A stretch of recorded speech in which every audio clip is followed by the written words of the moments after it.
खबरों सूचनाओं का संगम, काव्य कथाओं समीक्षाओं की उमंग, हिमधारा है ये हिमधारा। सुनिए खुद दुनिया को भी सुनाइए, शेयर करिए और कमेंट भी बताइए। हिमधारा है ये हिमधारा। नमस्कार। कहानियों की श्रृंखला में आज सुनिए रश्मि लहर की कहानी प्रेम के रिश्ते। तुम्हारे घर के आसपास हर बिरादरी के लोग रहते हैं। ऐसा करो, ये घर बेच दो भाभी। ग्राहक वगैरह मैं बता दूंगा, सेफ जगह पर चल कर रहो। कविता के देवर शिखर ने कविता से कहा।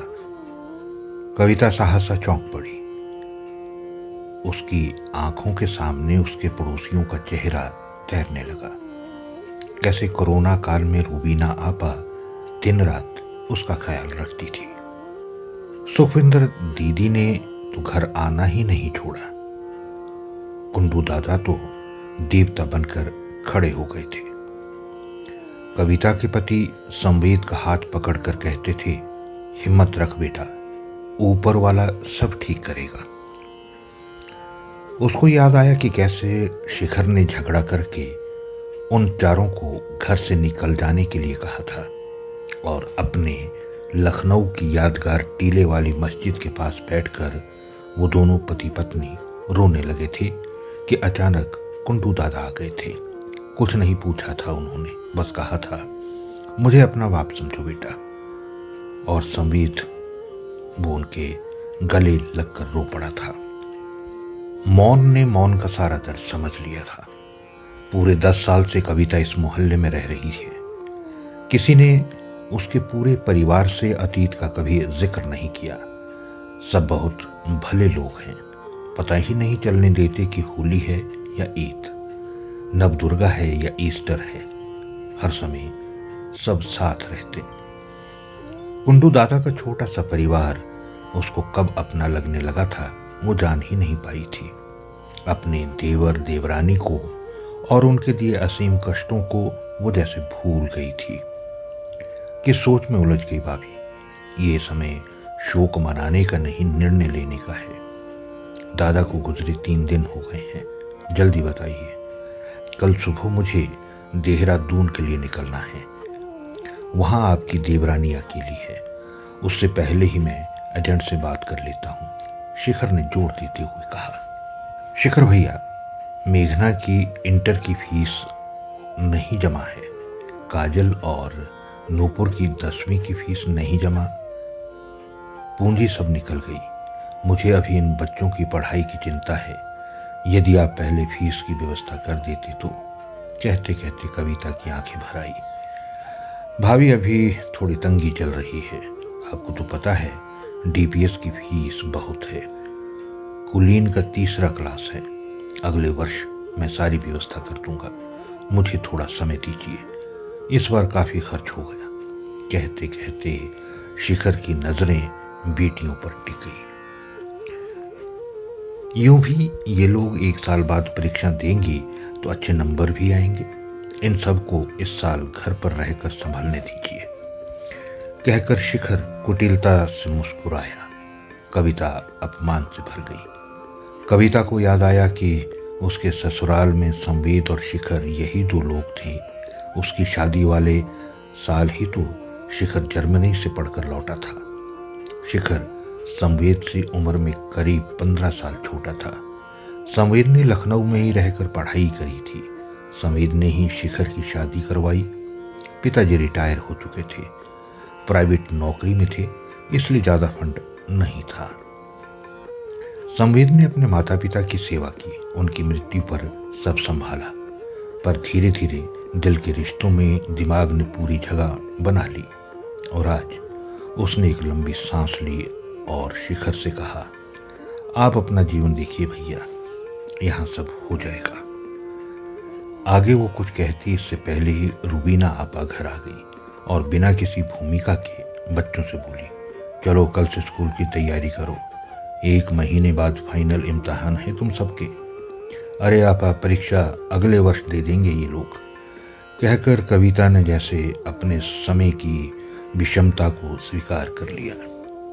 उसको याद आया कि इस घर को खरीदने में उसके जेवर भी लग गए थे। प्राइवेट नौकरी थी संवेद की। शिखर पर संवेद को पूरा भरोसा था। तीसरी बेटी के जन्म पर संवेद ने शिखर से गांव की संपत्ति बेचने की बात की तो पता चला शिखर पहले ही उसको बेच चुका था। तब उसको समझ आया कि इंसान का सीधा होना कितना गलत होता है और यदि पैसे की कमी हो तो अपना खून भी सफ़ेद हो जाता है। लेकिन समय ऐसे बदलेगा ये तो कविता सोच ही नहीं पाई थी। वो भयानक दिन याद करके उसका सारा शरीर कांपने लगा। वो पांचों लोग हाई फीवर की चपेट में आ गए थे। सब अपने अपने बिस्तर पर पड़े कराह रहे थे। अथाह बदन दर्द, कमजोरी। तब तक कुंडू दादा डंडा बजाते हुए घर में घुसे थे। अरे कहते हुए कुंडू दादा ने जैसे ही सबको बिस्तर पर लेटे देखा तुरंत अपने डॉक्टर बेटे को फोन किया, क्योंकि तब तक कोरोना फैलना भी शुरू हो गया था। इसलिए दादा थोड़ा चिंतित थे। बेटे ने जो जो दवाइयाँ बताई सब लिखा और लौट गए। घंटे भर के भीतर ही दवाइयाँ आ गई। डैजल भैया ने पूरे 10 दिन तक सबकी सेवा की। खाना, दवा, घर का झाड़ू पोछा। संवेद कहता रहा कि हम सबको कोरोना हो गया है, तुमको ना हो जाए। पर उन्होंने तो जैसे कसम खा ली थी सबको ठीक करके ही माने। पर होने को तो कुछ और ही मंजूर था। किसे पता था कि संवेद का ऐसे एक्सीडेंट हो जाएगा। और यकायक उसको जोर से घबराहट हुई। वो फूट फूट कर रो पड़ी।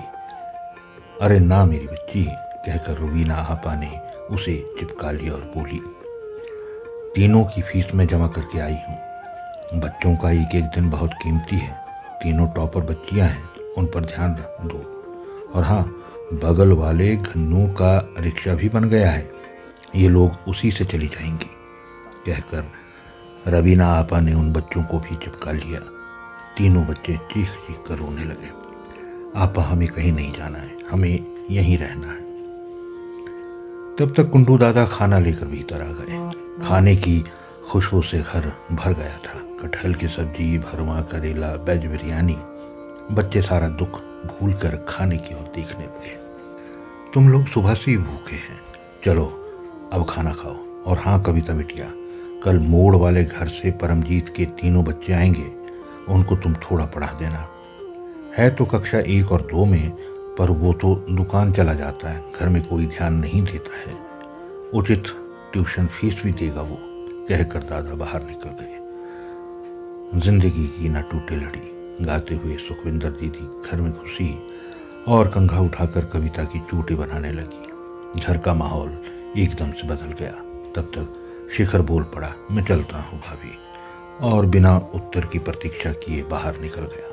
कविता सुखविंदर दीदी की गोद में सिर छुपाकर रोने लगी। चमक धमक से परे सादगी की बात करें, हाथों में हाथ डाल दोस्ती की बात करें। कहीं दूर गजल की पंक्तियां हवा में गूंज रही थी। बच्चे खाना लगाकर उसके पास आ गए और उससे खाने की जिद करने लगे। बड़ी बिटिया ने तो उसके कान में कहा था, माँ सब ठीक होगा, हम यहीं रहेंगे, आप चिंता न करना। उसकी आंखों में दृढ़ निश्चय की चमक देख कविता ने राहत की सांस ली और सब लोग खाना खाने लगे। कहानियों की श्रृंखला में ये थी रश्मि लहर की लिखी कहानी प्रेम के रिश्ते। आज के लिए इतना ही, फिर मिलता हूँ किसी और कहानी के साथ। नमस्कार।